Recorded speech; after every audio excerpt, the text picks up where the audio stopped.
Squid Game, the challenge is a natural byproduct of rampant popularity and rampant commercialism, a beloved stop for fans waiting for the second season of Netflix's Emmy-winning survival drama. It's mostly working as planned. It even manages to entertain, thanks to clever gameplay choices and clear attempts to humanize corporations. But as a reality competition series, Squid Game, the challenge continues to turn out to be a mostly shallow and sometimes regressive caricature of Hwang Dong-hak's hit Korean drama. It's easy to see why. The lure of filming 456 competitors as they vie for $1 million is evident early on in the first 5 episodes, and it's a smart financial move for Netflix to capitalize on the aesthetic appeal of its most successful original series so far. And while any critique of how the challenge reproduces the violence of Squid Game can be dismissed as it's just fun and games, there's little incentive to think about some of its darker implications. But that's the problem. It's hard to separate the elaborate sets and the green jumpsuits from where they came from. Of course, nobody actually dies when they win one of these games. They just wait for what looks like a dye pack hidden under their shirts to explode before lying down on the ground. It's all very stupid,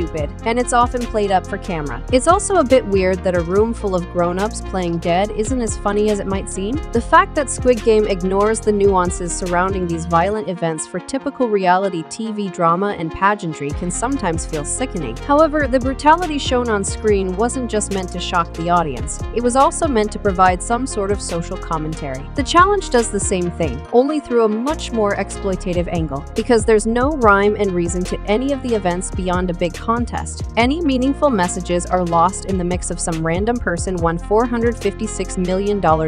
Unfortunately, it's the crueler aspects that are often repeated throughout the show. Fortunately, this thematic deviation does not completely detract from Squid Game, the challenge. As things progress and competitors begin to take the spotlight, their well-constructed facades begin to slip. The stress of losing after spending days with friends and rivals is revealed by the rivals showing their true emotions. All the interesting but pointless elements, declarations of love to wake-up teammates, confessions that point to failed strategies, the occasional monologue that explains why certain choices were made during the game then fade into the background for a more holistic view of each contestant. These are the people you can support. Basically, Squid Game, the challenge is slowly becoming more about the people involved than the games themselves. That's not to say the games aren't an important part of the show. As a disembodied voice calling out contestants or one of the many masked staff, their inclusion helps provide a somewhat unique viewing experience. Not only that, but as the show progresses and the darker tone begins to fade, the game becomes more fun to watch. While recreating Squid Game's most memorable events like red light, green light, or the glass bridge resonates with fans, it's the software's unique additions that stand out. Between games, new challenges arise that disturb the initial peace between the players. It will be interesting to see if alliances are maintained even when members believe their immediate actions may put themselves or others in trouble. There are also some new children's games that have been redesigned for large group play. Deceptively simple, their easygoing appearance can catch players off guard, adding some excitement to proceeding. It is easy to imagine what they would do if they were in such a predicament, which in turn ensures another level of audience participation. Court decision: if missing the point were a reality show, it would be Squid Game, the challenge. Its scriptless programming and Squid Game's usual visuals border on bad taste. It feels particularly sharp when it imitates the violence of a hit Korean drama. Regardless, it manages to be entertaining. By portraying the players as real people,